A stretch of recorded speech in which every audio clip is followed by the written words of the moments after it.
The Kentucky Small Business Development Center is a statewide, nationally accredited program that provides no-cost, confidential business coaching and training services. Whether you're just getting started or are ready to expand, we have the tools, resources, and expertise to help you succeed.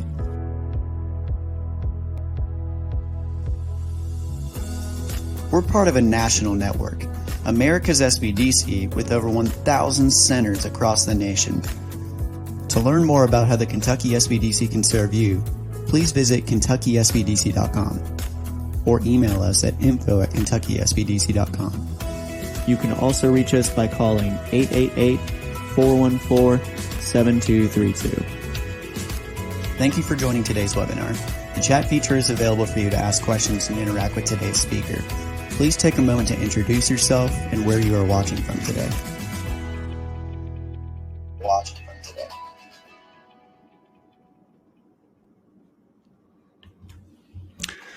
Welcome, everyone.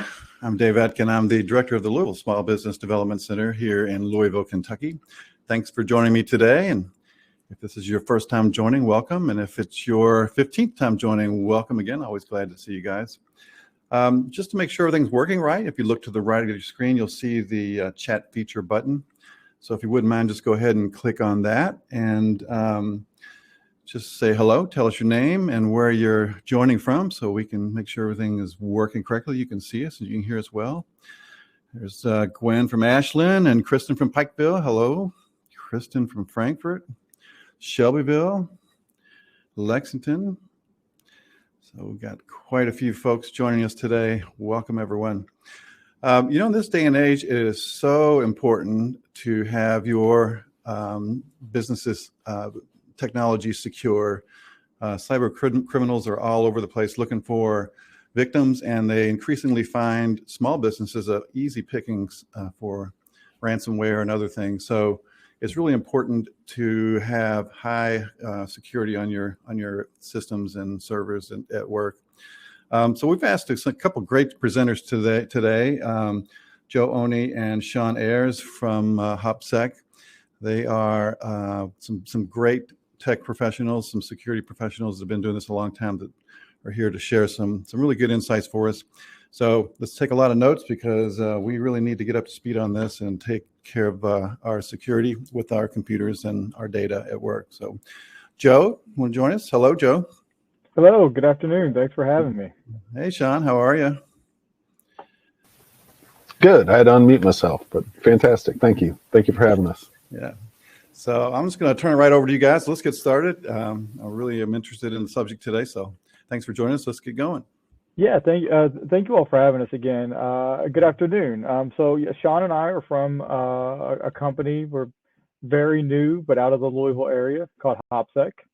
And really, we specialize in helping small businesses do security efficiently and try and do it as economically feasible as possible, right?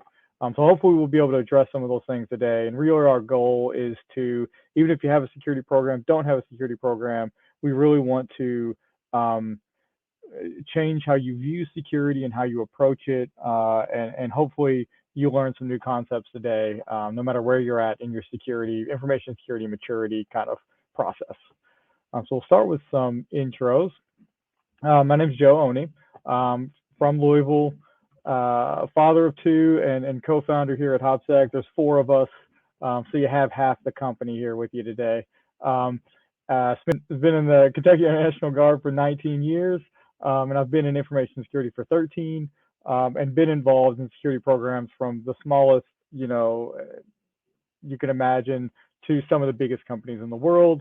And what that gives me is a breadth of appreciation for the comparison and the contrast between those programs. Like I think small businesses probably have an idea that they're at a disadvantage versus large businesses, but I think that's not true. And hopefully we can get to some of that today. But I'll let Sean go ahead and introduce himself.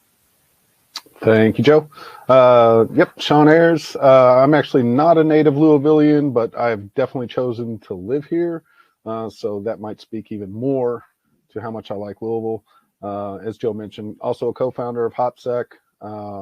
And Joe and I actually met in the Kentucky Air National Guard. So He's got a little bit more time than I do in the service, but also I've spent a majority of my time with the Kentucky Air National Guard.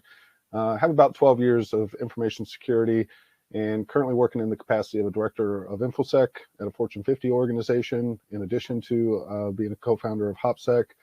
And I thought it would be interesting if I just listed a quick hobby of mine, which I like to play bass guitar in one of the local bands, but I'm not here to pitch the band, and you probably wouldn't like our music anyway. So we can we can just move on to the presentation. Yeah, what a salesman that's John for his band. Okay, so on to the agenda. So things, we're both military, so anybody who's has any experience in the military presentation style, these slides are going to be boring. So apologies for that, but we'll make up for it in personality, I think. So the agenda, so on InfoSec and you as a small or medium business, we'll talk about the concept of most likely and most dangerous and how that applies to information security programs.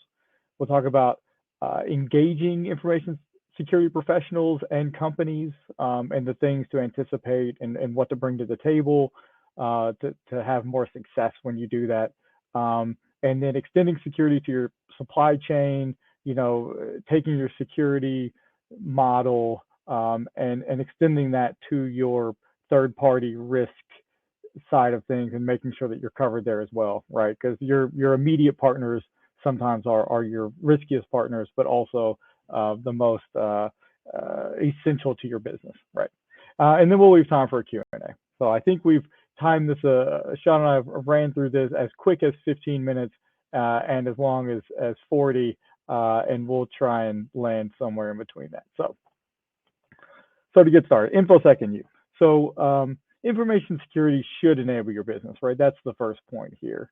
And my favorite analogy for information security programs is like brakes on your car, right? In that, people kind of view brakes as, brakes on your car, they help you slow down, right? But really they're there to make you comfortable driving faster. And that's the point of information security. Imagine if you didn't have any brakes on your car, how fast would you drive, right? Like if you drove at all. And so that's what information security should give you, right? That feeling that your brakes give you, that when you need to stop, when you have some incident, when you need to take on a new technology, you're looking to invest, in your security, protect your intellectual property or your processes, your business as a whole. Information security should be there to help you. And then when you're ready to build into the future from an IT perspective, technology perspective, your information security program should build you the path and the road to help you get there. That's the point, right? It shouldn't be a speed bump. It shouldn't be, something that's just inconvenient, get in the way and is expensive and complex and you're spending a ton of time thinking about. It should be an enabler for your business, just like IT and technology is an enabler. It's a partner to that. And another thing about information security, I'd like to, I'm not the classic information security guy that's going to tell you should assume breach and buy all the shiny firewalls and all those things, because in reality, security incidents can be prevented, and we're going to talk about some of the ways to look at this and to view it. And really it comes down to investing in your information security program. Time, money, efforts, the whole thing should be proportional to the business risk, right? And the idea is you wouldn't build $1 million vault to protect $10 of cash or something. And so that should be the same approach with your information security program, especially the small and medium business. You shouldn't be just tossing money at information security stuff, right? Including like antivirus or firewalls or anything like that, right? You should be weighing your program and those costs against that part of your business, right? And really the thing that we lean on to do that is the concept of most likely and most dangerous. So and we'll talk about, engaging information security professionals after this, but these are the first two questions when a company comes to us and whether they want to talk to us or not, right? Either they have an issue or they're looking to mature their security program, they're looking to train their employees, whatever it is. We like to talk about these two concepts first, the most likely and the most dangerous. Now, the most likely, all of you all have heard of, and the most dangerous as well, but we'll get there. But the most likely are the ones you hear about every day. It's phishing attacks. Business email compromise, that one has a weirder definition, but it's when it's those fraud emails, right? So somebody has broken into maybe a supplier's email or your email, and they've emailed one of your partners asking for payment, money, gift cards, something like that on behalf of you, right? So they're acting like you because they have access to your email and they're trying to get money. We see that one a lot with small and medium businesses. That's the one that can cost you, it's not the thing you hear about with the large businesses, ransomware, extortion, data stealing, things like that. But it is very, very costly in that they will, send a fake bank account number to one of your partners saying like, hey, you need to pay us $100,000 because you're past due. And, in complex business environment, sometimes that happens and they'll just pay you and they'll just pay that money in the bank account. And you can get lucky and banks can say that, but sometimes it's not. But that's business email compromise. That's the idea, is that the attacker gets in there, they get in your business email, and they use that to take advantage and make money. Malware infection, mostly due to email. And so that's, it's something like, Sean sent me these stats the other day. What was it? It was, goodness, where is that stat? Yeah, 93% of all malware arrives via email, which I thought it would be lower than that, but because there's so much malware, to be had just out on the web, downloading things and whatnot, but 93% from email. And phishing is the #1 social engineering attack at the moment, right? That's what leads to business email compromise. That's what leads to the malware infections. Like, that's how you lose your usernames and passwords and all that through email. And a lot of your businesses are you probably have functions where your job is to open emails from strangers. I know we do.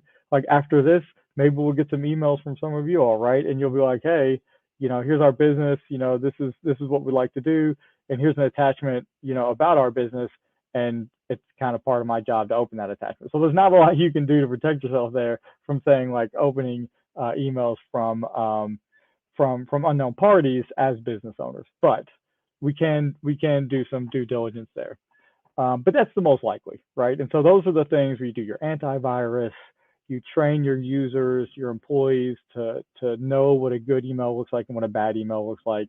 You train your employees not to, or you have your settings on your system so it doesn't automatically run everything that gets put on your computer, right? You have to enable Excel macros and like those sort of things. It may be a little inconvenient, but go a long way in safety. And so you have those protections in place for the most likely. The most dangerous is where you need to concentrate on your business specifically and say, what are the things that are critical to my business? If you're a manufacturer, how do you protect that manufacturing process, your operational technology? Do you have that separated from IT? If you get a malware infection in your IT system, does it affect your operational, right? Or can you operate without IT, without laptops, and still, get your product out the door to your clients, and still charge them for it? That's an important side of it too. And so that's the most dangerous, right? And that's where information security really shines for your business and can really make a big difference, right? So if you decide that the most critical thing to you is that manufacturing, let's say you make like widgets for clients, right? You need to protect that widget process. And it doesn't matter if one of your laptops gets infected because it's not super critical. Make sure it's separate from your widget manufacturing, but that's the side of it. But that's an important information security distinction, is saying, how can I make sure that that my infections in my very not critical devices don't affect my business, right? And so how can I make sure that my users, that their job is opening emails from clients, they can't access that operational technology and take down the business if something if it's a really good sophisticated phishing attack with malware, how do you separate that, right? But that's where that most dangerous conversation comes in. It's what do we need to do specifically to our business to make sure that we can still operate, and that's where information security really gets kind of complex, and where we kind of help as HOPSEC kind of helps companies make that transition of saying, yeah, if I go to this website from the Cybersecurity Alliance and they say, hey, if I do this policy, I have the antivirus, I have the firewalls, I have the insurance, I do all the things, but is your business actually safe, like from the attacks from the most dangerous scenario and the most likely? Like, even if you have the antivirus, do you have it on your operational technology? Like, probably not, right? That's proprietary. Like, you're paying somebody else to maintain that stuff. And how is your IT right now, like, helping you do those things? But that's really, the most dangerous is that specific point and where you should concentrate most of your time. The most likely, you should definitely check the boxes, do the things, like do the easy stuff. Antivirus, it's free on Windows, using Windows, like it's pretty good. Use that stuff. Use the protections that the IT companies give you, and then make sure for your most dangerous, for your business critical things, that you have the appropriate protections in place, and that you're making sure that even if the most likely events happen, the most dangerous doesn't, right? That's the important distinction. But you're probably saying, like, we know all the most likely, maybe you've gone through the most dangerous, and something happens, really in reality, like, what comes next, right? And that's where engaging a company like us, or if you have security professionals at your small or medium business, or if you're outsourcing that to your IT suppliers and you expect them to do the security, there's things that you should have in mind when you talk to a security professional, especially if an incident happens, right? So if you don't want to talk to us, but you have an incident and you're like, let me call HOPSEC, there's going to be some things that we want to know up front, right? There is the, what's your worst case scenario, right? Has it happened? Like, has that most dangerous scenario is your business down? Like, how do we get you back to running, right? If you do hire me, as your information security person, and I'm monitoring your systems, and I call you at 2 a.m., what's the first thing that pops into your mind? And that's a good place to start for the idea of most dangerous and worst case scenario. So we can talk about those things, right? But you should have that in mind. That's the strategic level, as well as in the long term, where do you need your technology to take you? And that's that same idea of making sure you have security to enable your business. You don't want to be going to the cloud, for example, without security in mind. Like, that should be, you should know, like, okay, I'm going in, I'm going to use the cloud for this specific thing, and I'm going to make sure that I have the security professionals involved. Or you can do the work yourself and just say, I'm going to secure this thing to least amount of functionality I need, least amount of access, and make sure that my data is secure there and all those things. You can do that, but before you move into that space, you need to have that idea of what security you need to have in place to get there. And these aren't complex. It doesn't need to be the most complex thing in the world, right? There's very few cybersecurity principles that lead us through all of this, which is the least amount of access, the least amount of kind of functionality, right? If you can do those two things, you're way ahead of the game. So, and the operational level questions, that's kind of like what's going on now, right? So I apologize for all the military terminology. It's a bad habit, right? But the operational level of things is, what is your IT doing now for cybersecurity? And are they qualified to do those things, right? If you've had incidents, maybe you should be questioning, what your IT is doing, and maybe not, right? Because maybe they're doing all they can and incidents are going to happen. But you should be evaluating that and asking those questions of, well, what are you guys doing for me today? You give me these laptops, you're giving me the software. What access do you have to this data, right? Does your IT team, if they are targeted, as a third party, and Sean will talk about this in a couple of slides here, but as that third party that controls all of your IT, they have keys to the kingdom, right? So, what are they doing to protect themselves and therefore protecting you and the rest of their clients? So what are they doing on their side? And what security policies do you have in your in place at the moment, right? So you should have an idea of how you train your employees if they are trained, and what policies they should be adhering to as far as acceptable use. Do you tell them they can use their personal laptop, personal phone for business? That's certainly a decision a lot of businesses have to make, and you can put protections in place around that, right? But it's a matter of how far does your security boundaries exist at that point, right? If you're letting your employees use their own mobile devices, are they does their TikTok app have access to your data, right?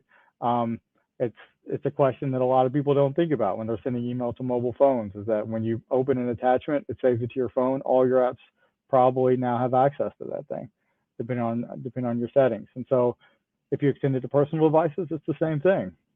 And then another operational level that we really, depending on your maturity, you probably can't answer this question, but for which information security scenarios do you have reaction plans? Ideally, it's everything in the most likely category and everything in the most dangerous category. So do you have a plan for when you do get an infection on a system? How easy is it for your IT service provider to re-image that? If Windows tells you your credentials were taken, like we've all gotten those emails, how quickly can you reset your username and password and still have confidence you'll have access to everything you need, right? And you should have those plans in place, especially around accounts and systems, right? How easily can I get back to good? How easily can I reset that system and get back to a good state if a malware infection? And how easy can I get back to a good state of my user account if that information gets taken? And then for the most dangerous scenarios, of course, it's probably more like who am I going to call when my entire IT system goes down because of ransomware, or who am I going to call because I'm being extorted for money from these bad guys? They want some Bitcoin and it seems a bit expensive. And so, how do we engage with these people? Who to call, when to call law enforcement, when to involve like your clients, right? If they have, if you have some data of theirs and it's taken, how do you notify them and what's that process and when do you do it, right? So those plans should be in place so that when it happens, it's going to happen rarely. That's what makes the plan important. When it happens, you know what to do. You've thought about it beforehand. You're not playing it by ear, and you're not just, just going online and like trying to Google stuff while your business is down, right? So the planning side of it is also very important. And then from a tactical level, this is where we start to talk about things like if there is an incident, the technical specifications of, how many servers, laptops, desktops do you have? Do you know where they all are? Do you know who uses them? Do you know what software is on there and how they interact? It's very important when we talk about incidents. There's a malware infection on somebody's system, but there's most companies don't realize how much data an individual employee has access to. So generally, 17% of your data at a company is available to all your employees. And that's a rough percentage, right? It depends on your type of company and those things. But so you can imagine that if an employee's system does get infected, that the attacker will have access to 17% of your data from that system as that employee, right? And you should be working toward reducing that, or those sort of things, but maybe you can't, right? But it's still important to know, maybe identify that data and where that sits. If it's an HR employee, sure, they have access to all the HR data, but do they need access to the operational data, your intellectual property, to do their job? Maybe keep them from having access to that stuff. And so you reduce your risk there and those sort of exercises. But really, this all comes down to that idea of most likely and most dangerous, and planning, appropriately. Does it make sense if you don't have any sensitive data, and you don't have any, like, and you're not worried about laptops because you're just in manufacturing and they don't talk to your operational technology because you're a woodworker or something, you're just building everything by hand anyway. Does it make sense for you to have a huge investment in those laptops and to keep those data from your users and go all through this effort of least privilege and doing all those things, worried about identity and access management? No, it doesn't make sense. Don't spend your time doing that, right? Spend your time protecting the things that matter, your ability to produce your service and your ability to bill your clients, right? Concentrate on that process and what you can do to make that resilient. That's where those plans come into place. And so that way, when you come to us and you say, hey, there's a problem, I have this, malware infection, and you could say, but it is limited to here. Is this something I need to worry about? Can you do the malware analysis for us and tell us if this is unique to us? Are we being targeted? Is this run-of-the-mill malware that's gone to everybody in the world and we just happen to get unlucky and click it? And so that's a huge difference from a planning and from a reactionary standpoint of knowing what you should be doing in reaction. So from the most likely, most dangerous, should be building out your plans for those things and investing appropriately. And the whole idea should be that information security should be an enabler for your business and should be able to move you and empower you to use the technologies that protect you as well, right? So if you do depend on access to something and it's only on your network, think about moving it to the cloud, right? But it has more resilience and you can protect more things around there. I know it seems like a weird thing with the cloud security side, but if you do it right, the cloud's more secure. We can talk about that kind of at the end if we want to talk more about that. But really it's about, where should you be investing your time? Where should you be investing your efforts? And that all comes from understanding your attackers, the most likely, the most dangerous, and yourself, and using that to your advantage when you're investing in information security. And I will pass it off to Sean to talk about the third party side of things, which is taking those ideas and extending them out one more layer. Oh, fantastic. Thank you, Joe. I'm hoping everyone can hear me okay. We did some mic checks earlier. So. Yeah, we can hear you, Sean. You're good. Oh, perfect. Let's see. Before we get started on this segment, I would like to try to better conceptualize the idea of information security. So if you're willing to entertain me, if most people will have a wallet or some keys, something on them or very nearby. And if you don't mind just taking the wallet out of your pocket or out of your purse or your keys out of your pocket, your purse, and just set them right here next to you on the computer itself. Maybe not on the computer, but right by the computer. And the reason why I'm assuming that you're carrying through with this, hopefully. If not, maybe imagine it. The reason why I'm going down this road is because I think as individuals, right, we're trained and we're very well accustomed to physical security, like items that we physically and tangibly can touch. Now, if you have your wallet or your keys nearby, you would not just allow anyone, right, to just access those because it represents more than that item. What's in the wallet are likely credit cards and things that tie to even more egregious, type of threats as far as accessing your bank account, your keys. Someone could access your home, your car, the different types of offices that you might have access to.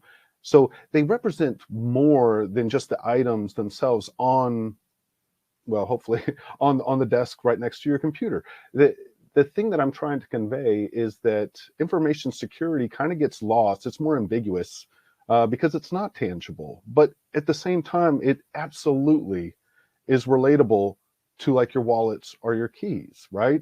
And so when we talk about sort of the convenience factor or the dependencies, the necessity, more or less, of allowing someone and trusting someone, whether it's in your supply chain or whether it's contractual obligations and they're a subcontractor for your IT.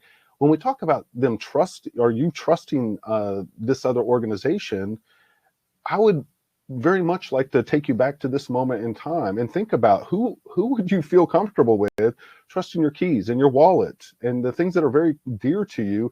Who would you feel comfortable with trusting those to, right? And that's sort of where we're trying to go with this, because the nature of small medium businesses, there is this inherent trust built in to other organizations that likely have your keys or your wallet, things that represent something far greater than just that component that they're actually, there to help you with or assist you with. And so in this regard, I'd like for you to kind of conceptualize or just think about things in this kind of manner as we kind of explore this topic a little bit. In the first bullet point here is just talking about how cybersecurity threats are just increasingly targeting small and medium businesses. And this is absolutely true. The one thing that I can share with everybody here is adversaries are wicked smart, like very, very smart. Look, they have all the time on their hands. They have a lot of resources, and they make a lot of money. And I can share with you even some stories about how they operate. And this isn't like fantasy or fiction. This is exactly how things go. Like when we're talking about the phishing emails, a lot of times these phishing emails have very specific encoded type of identifiers. They know who clicked, which organization, because that comes from your email domain, like which organization actually clicked, what time you clicked from, what computer system you clicked from. They record this and they actually go through marketing and they study this just like any type of marketing firm would to get better, to get more precise with their delivery mechanisms. I can share with you too that there was a campaign that we tracked at one point, and it was very interesting to see how and when the messages, the phishing emails, the messages would actually arrive. For this one, we actually, tracked it over several different months. And this was tied to a very specific threat, very specific campaign. And it was amazing to me because not only was it directed towards very specific days, but also very specific times. For instance, we found that the likelihood increased tremendously on Monday. And not only on a Monday, it was about 10, maybe 10:30 is when we'd see the first wave of attacks come through.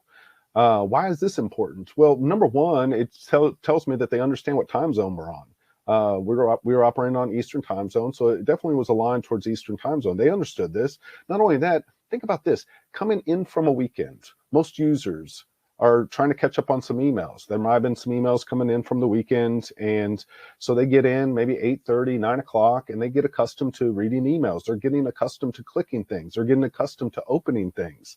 Now, this email isn't just stagnant, just waiting to be, coming through. No, it's allowing them to get through their emails through the morning, and then it drops right when the user is very much kind of in the mindset of going through their emails and clicking on the things.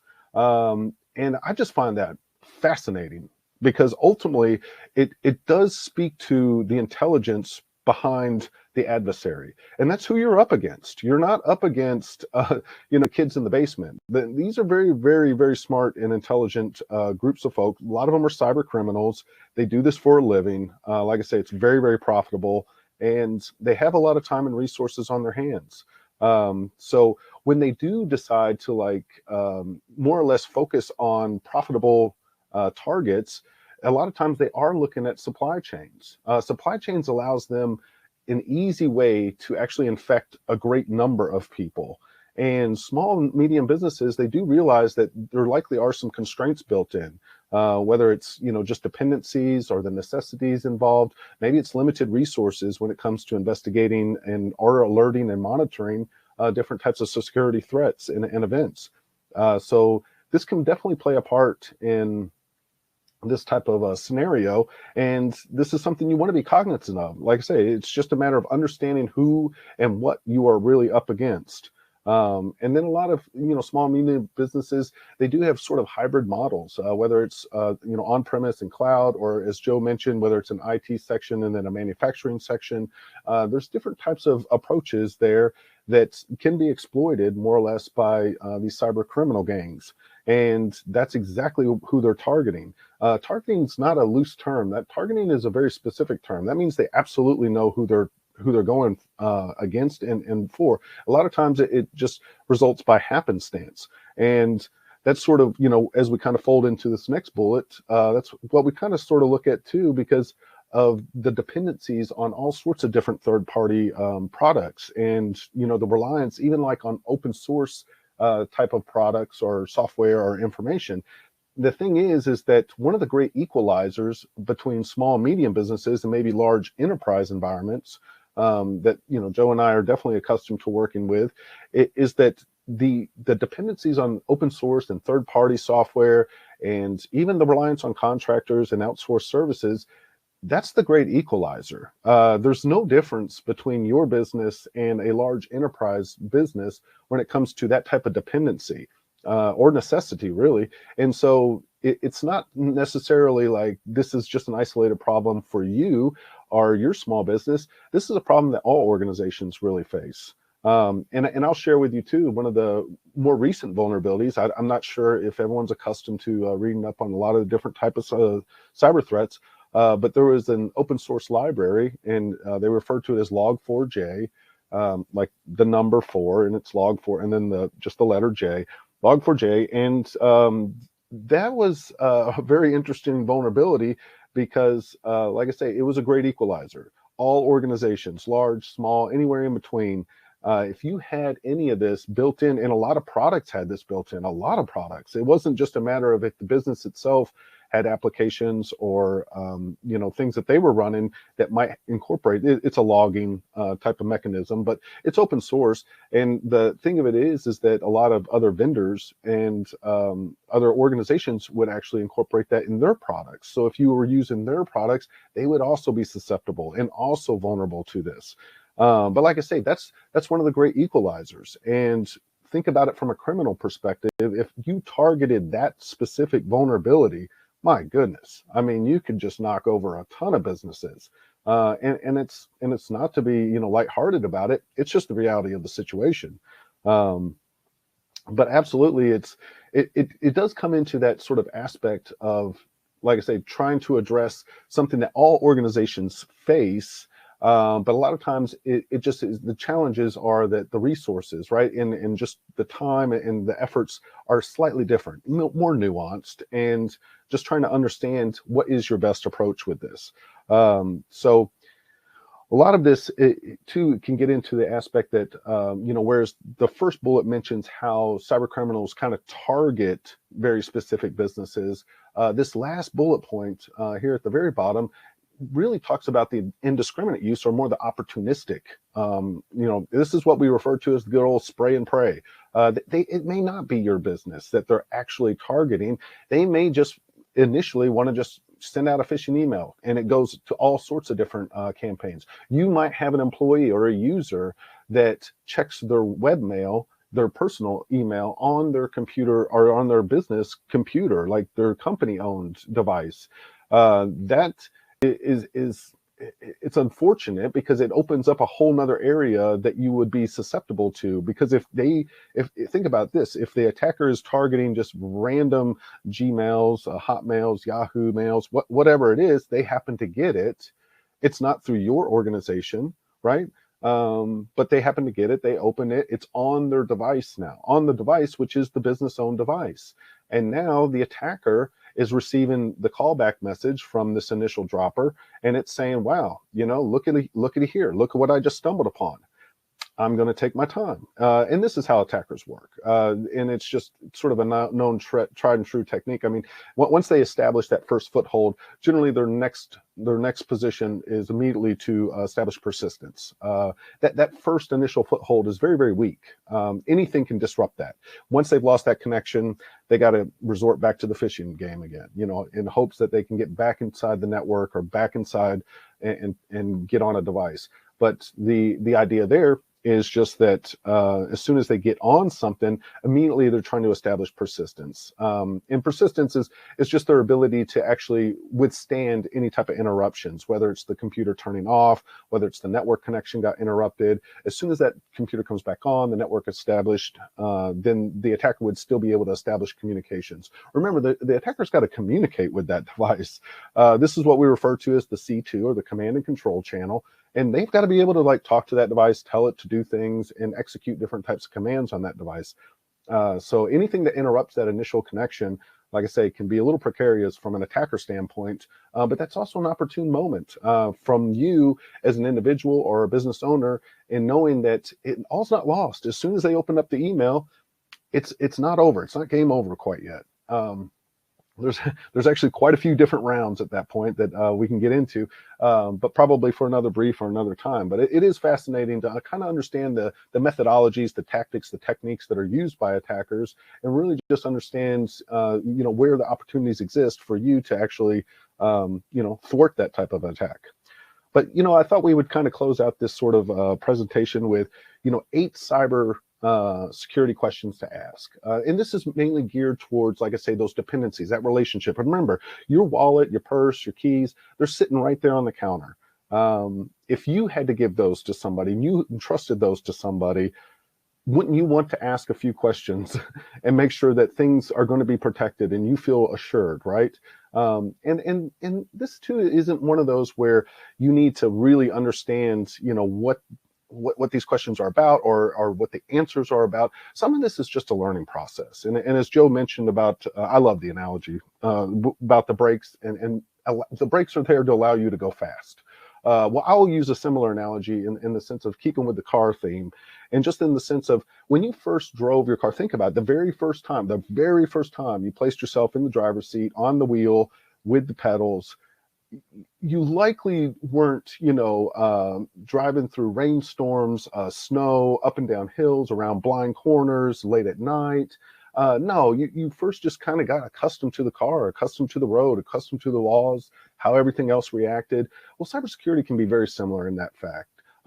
You just want to get yourself in the driver's seat. It's okay. I mean, initially you probably just want to take the car out and go on the 25, 35 mile per hour areas in complete daylight, very sunny days, just to kind of get accustomed to, what does this really have to offer me?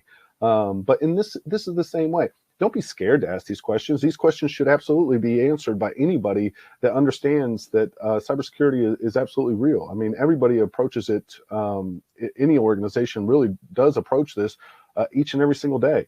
So these are questions that you can ask any type of vendor, contractor, any type of dependency you have, even your IT group. These are the questions that would be pertinent for you to have an answer to.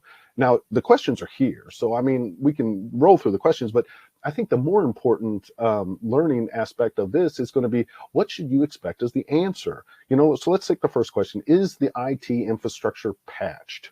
What would you expect as the answer? Well, I can assure you that if someone's just giving you a yes or no answer, that's not very complete. Let's talk about this for a moment, because a yes or no answer doesn't really address the complexities with patching. Patching is one of those necessary sort of things, but I can assure you that it can complicate things as well. Nobody has a perfect patching regimen or anything like this. So what you're kind of looking for in this question and answer, you're looking for them to illuminate more on their cadence, how they approach things that aren't patched. Inevitably, patches can cause a lot of disruptions. So a lot of times, when the patches get rolled out, it's not like your home computer. A lot of times it has to go through a testing phase, and then they roll it out to production. This can take time, but I will say that if you have anyone that has a cadence that they patch their production assets and infrastructure within 30 days, that's kind of the accepted norm at this point. Anything lower is extremely applauded, but anything over 30 days, that needs to be questioned. That leaves the attackers too much time to understand how to poke and probe different types of vulnerabilities that patch likely addressed. I will also share that attackers are very well known about patches, and what their technique is basically, once the patch is released, they'll reverse engineer, and they'll figure out the differences between the state of the device between the patch and then the unpatch. They'll understand exactly what it was addressing, and if it's something that they can easily exploit or engineer a different type of exploit towards, that's what they're going to do, and they're going to start targeting different businesses, likely through phishing emails. But the important thing is if you're patched, well, even if the phishing email works and gets executed, you're patched. It's not actually going to be successful. And that's why it's important. That's why it's important to collapse that into a shortest time frame as possible. Like I say, 30 days is sort of the norm, and that's what you're kind of going for. And do you have an up-to-date antivirus platform? AV is absolutely essential. I mean, the one thing that AV always has going for it is that they're constantly updating the definitions. The definitions are very stagnant in the sense like it's looking for this very specific signature. But I mean, as silly as it is, it's extremely effective. They're very well versed in understanding the different types of malware variants, the different strains, the different types of threat groups, what they have to offer, and they're constantly updating it. So you do want to kind of, be understood of like how, or more appropriately, like if these definitions are completely updated and how often, and making sure that antivirus is part of the security stack, so to speak. And does your provider offer vulnerability and penetration testing? This is very important too. Nobody is 100%, and that's the thing, is that nobody's going to claim they're 100%. If they do, that would be scary. But the thing is that there's always outside influences that introduce different types of exposures. So this is a way for you to kind of understand, and you or the organization you're working with, to kind of understand those exposures, those unknowns. So that's how you kind of discover them, is really through the vulnerability and penetration testing. And then, can your provider actively monitor network threat detection? This one is very, very difficult. Monitor, it takes on various forms, but again, this is like driving the car. It's not an answer that you're expecting, right? You're expecting them to have. It's rather, let's get educated on what their approach is. They should have an answer. Let's see what they're able to say, and let's just talk about it. Because ultimately, that's really where you want to be, just in that position of learning more about their approach to their cybersecurity. Remember, they have your wallet, they have your keys. These are important items to you. It would be nice to know exactly what their approach is in protecting those items.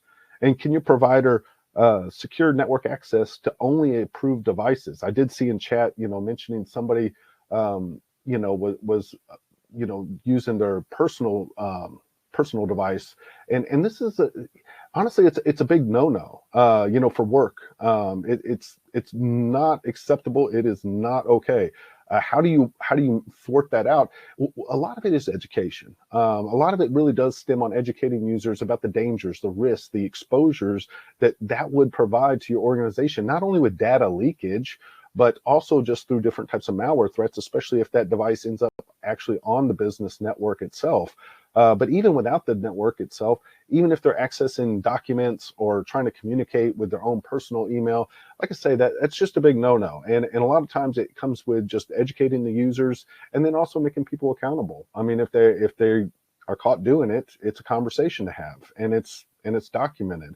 And then you just have to carry through with more harsh and more stringent type of measures as you move forward. But a lot of times that's also where HR can kind of help out and get involved, and other types of organizations, maybe outside HR, that can also give you guidance and support on those type of approaches with employees that are constantly, exposing you, right, with their egregious behavior. And the big thing here is too, does your provider offer multi-factor authentication? That's the big name of the game at this point. Everybody's kind of over the idea that password protected account accesses are the way to go. It is, but it's unfortunate in the sense that we've become so complex with the many different applications and accesses that we need to do every single day. And then the necessity to have all these scrambled letters and numbers and special signals, and you can't duplicate your passwords. And then there's so much attributed to that. And then, some people will use like a password manager. Well, that's good too. That's fantastic. But a lot of this also is just the idea that if those passwords were to get exposed, because again, if you're logging into retailstore.com with your username and password, I will share that this is what attackers do. They will knock over retailstore.com. They will scrape all those usernames and passwords. A lot of different types of email addresses. You know what their first stop is? Brute forcing different types of banking, financial institutions. Yep, they'll run those email addresses, those usernames, and those exact same passwords through it. Most people don't change. That's the thing, is that they will be successful with several different attempts on different types of usernames and password combinations. But again, the multi-factor, right? That's what's going to trip them up. So even if you have a user that is duplicating their password or their username, that extra touch of saying, hey, someone's trying to access your account. Is this you? And you have to confirm it with something you actually have on you, like you're generally, through your mobile phone. They have different types of authorization applications, and you say yes. But if it's an attacker, they don't have that. So that does actually provide a very effective means to stopping an attack. And how does your IT vendor assess their employees' security awareness? Wow, right? I mean, we're worried about our employees, right? As small and medium businesses, we're worried about our employees. Well, let's reflect now on the people that we're trusting them with our wallet and our keys and our purse. Let's ask them, how are they assessing their employees? How are they making sure that they're aware? What's the education program that they're implementing? Maybe it's something you can also discuss that you can implement on your side as well. It could be a learning opportunity for both sides. And then this last one, how does your IT provider audit their services to ensure its effectiveness and breadth? Well, this again speaks to the idea of trying to discover those unknowns, right? So we did talk about the vulnerability and penetration testing. The majority of times, these are done by different types of security tools, maybe a little bit more hands-on, some manual testing, but these are done by inside, right? The employees inside the actual network. They understand the terrain, they understand the network, they're trying to probe, they're trying to figure out where the weaknesses are, but it's always, always wise, right? Once a year, maybe once every 2 years, at some point, always have a third party. And that's what you're looking for. Is as far as the answer here is, you're looking for somebody to say, I have a third party audit. I have someone outside of my organization that also comes in and evaluates my organization. And these are very skilled people. These are organizations and companies that do this for a living. I mean, this company may have very skilled cybersecurity experts, but think about it. I mean, they are also handling all your IT. They're also handling all of your other things. Who knows what they're involved in, however you've contracted them out. But the idea is that you have a very specialized company, right?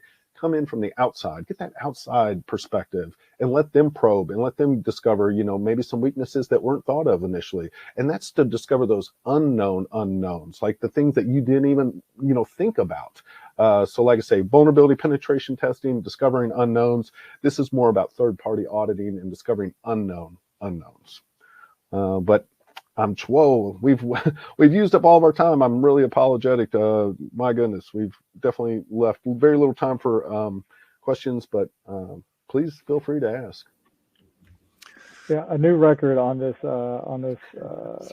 presentation. So. Yeah, that was great. That was a lot. That was a lot of stuff. I took a ton of notes, so I really appreciate you guys sharing all that. So, folks out there, if you this is your opportunity to ask these guys some questions that you have about your systems and what you're up against. So early on, you mentioned that phishing is usually where folks start. And if you're just a small office, I mean, what's the first thing that you would tell somebody to do? For example, I have 3 other folks in my office. What would I start with? Well, as far as phishing, yeah, go ahead, John. No, you got it. Go ahead. Well, I think as far as phishing, one of the big one of the big ways to thwart it is really just user awareness and education, and just making sure that employees do know that this does occur. Like, this is very natural. This is sort of an understood sort of element of being exposed as a business. And it's not to their fault. They're bound to see a phishing email come to their way. The big thing is trying to really recognize, do they recognize the actual user? Is it coming from a reputable source? And as Joe mentioned, I mean, there might be emails that come in daily from various strangers that you're like, I don't know if, this is a trusted one or not a trusted one. And a lot of times those type of emails can also be used to maybe get a second pair of eyes.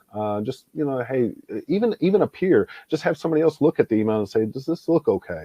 What we kind of look at too is because attackers are very crafty, and some of the times if you give it a little bit of a more stern look, I would say, you'll notice like the misspellings or the use of a 1 instead of an L, like that's a telltale sign. No business out there is trying to get that crafty or try to be, I guess, evasive with their domain or with their company name. So these type of telltale signs can also be a signal that something isn't right quite yet. Yeah, and from the technology side, like that's a question you should be asking, your IT team is, what's our setup when it comes to phishing? Are we doing the things, things like Microsoft, Google, all of those big providers do a fantastic job of identifying phishing for you. If things are making it through, if you're noticing some phishing or spam or something, it's time to review kind of your setup and what you have going on, because the technology should go a long way to stop those things. Mm-hmm. But I saw a question from Gwen Clayton as well. I wanted to answer. I see that in there about using the personal devices. And Sean covered this a little bit, but really, in some cases, if you have to do it, right, because business is really about making some of those, decisions about that might be a little risky, but you have to do that thing, right? So while you should avoid it where you can, if you have to use your personal device for work, if you have employees doing that, look to minimize that risk. Ask yourself, what's the worst case scenario? Touched on that a couple times of using the personal device. Is data leakage, very, very damaging to your type of company, or is it better to have the access and the convenience? Are you going to make more money than you would lose if you lost some data to an attacker, right? You have to weigh that for yourself as a company. And there's people out there that can help you understand it. Like, we can do that, right? But yeah, it's one of those things that, and same with phishing, right? You want to look at, is phishing, can your employees make mistakes, right? The information security programs, should be built around the fact that you can make mistakes, right? That's the idea, is your employees should be able to operate safely and make mistakes safely, as safe as possible within your environment, right? Nice. So you're got a lot of great comments. Tammy says, thanks for your presentation. And Deshaun, he said that was really helpful. So he really enjoyed that. I have a question for myself. So you're mentioning about kind of changing up and making some emails look kind of wonky. I have been getting emails with a local phone number at some weird.com with a text document attached to it. Should I open that text document? Yes. No. No. That would be highly suspicious if you ask me. Those are pretty standard. I mean, are you using Google, or is this your firm? Yeah, this is our Exchange account. Yeah. It's an Exchange account, huh? Mm-hmm. Yeah. Our server. Well, I would start with my settings in Exchange, honestly, because those very, very spammy things that don't have text. Like there's a machine learning algorithm that phishing analysis uses called naive Bayesian algorithms, right? And I don't want to get too deep into how that phishing analysis works, but one of the specific things it looks for is this an email that most people get, right? Is this like who would send you an email with just a phone number and a text document, right? Like it's going to fail 99% of phishing checks, right? So that's a good question though. It's one of those things like, why should I even be getting this? And technically, there's so many things that should keep you from getting it. Like, you should have to reach out to your IT and be like, hey, I was expecting a text document from a phone number. All right, could you send that to me? Because that shouldn't be getting it. Yeah. But yeah, don't open it. Send it to me though. Forward it to me. I want to take a look at it. Okay. Let me see what that's about. All right. Well, it looks like we're right at the top of the hour. So Joe, Sean, you guys were awesome today. I really appreciate it. This was the best ever. So thanks again. Yeah. And hopefully you guys come back and share a little bit more with us. I know everybody liked that. Yeah, love to. Absolutely. Yeah. So, there's absolutely, hopefully, people are taking away that, there's a lot of planning involved here, but information security isn't all about the technology. It's a lot about the planning and doing that efficiently. So, and our emails are there, phone numbers, if anybody wants to reach out and ask us questions, happy to do that. We're happy to do this again. We could talk about phishing in general. We could talk about any of these concepts for an hour. So happy to come back anytime. Okay. Well, thanks, guys. And thanks, everybody, for joining us. Again, we'll get the webinar recording out to you guys later on today. Feel free to reach out to Joe and Sean. They'd love to hear from you. And I'll see you guys next week. Thank you so much. Thank you. Bye-bye. Thank you for joining today's webinar. At the Kentucky SBDC, we know small businesses are the heart of our economy. That's why our goal is to help business owners start, grow, and succeed in Kentucky. Find out more about how our no-cost business coaching, training, and resources can help your business. Visit us at KentuckySBDC.com.